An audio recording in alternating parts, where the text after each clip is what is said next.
బాలీవుడ్ నటి మమతా కులకర్ణి సన్యాసం తీసుకున్న తర్వాత కిన్నర్ అఖారా మహామండలేశ్వర్గా నియమించడంపై విమర్శలు వస్తున్నాయి. కిన్నార్ అఖారాలో మమతను చేర్చుకోవడంపై పలువురు ప్రశ్నిస్తున్నారు. ఆమెకు అర్హత లేదని, ఎందుకు ఆ హోదా ఇచ్చారని ఆగ్రహం వ్యక్తం చేస్తున్నారు. ప్రయాగ్రాజ్లో జరుగుతున్న మహాకుంభమేళాలో కులకర్ణి సన్యాస దీక్షను స్వీకరించారు.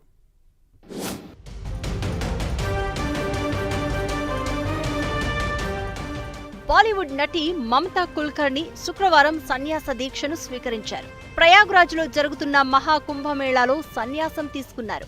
కాషాయ వస్త్రాలు, నుదుటిపై తిలకం, కాంతిమాల ధరించిన మమతా కుల్కర్ణి మహామండలేశ్వర్గా పట్టాభిషేకం చేస్తున్న సమయంలో ఎమోషనల్ అయ్యారు.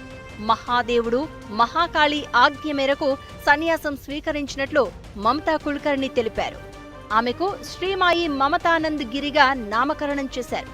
కిన్నార్ అఖారాలో ఆచార్య మహామండలేశ్వర్ లక్ష్మీనారాయణ త్రిపాఠి సమక్షంలో మమత సన్యాసి దీక్ష తీసుకున్నారు.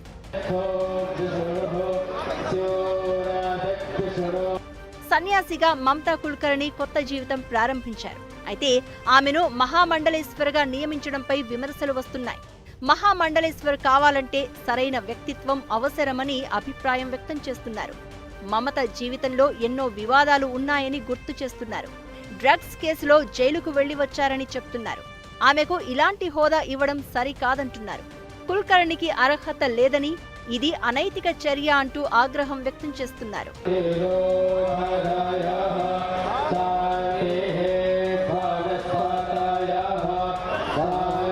మమతా కుల్కర్ణికి మద్దతు పలికేవారు కూడా ఉన్నారు.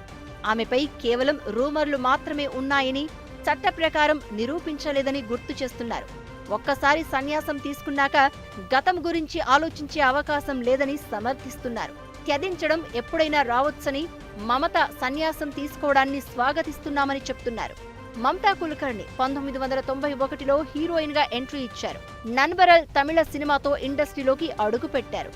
ఆ తర్వాత హిందీ, కన్నడ, తెలుగు, బెంగాలీ, మలయాళ సినిమాల్లోనూ నటించారు. 2016లో 2000 కోట్ల డ్రగ్స్ కేసులో మమతా కుల్కర్ణి ఇరుక్కుంది. 2016లో కెన్యాలోని అంతర్జాతీయ డ్రగ్ రింగ్లో జరిగిన సమావేశానికి మమత, తన భాగస్వామి విక్కీ గోస్వామి, ఇతర నిందితులతో కలిసి హాజరయ్యారని ఆరోపణలు ఉన్నాయి. ఈ కేసులో బాంబే హైకోర్టును ఆశ్రయించగా మమతా కుల్కర్ణికి క్లీన్ చీట్ ఇచ్చింది.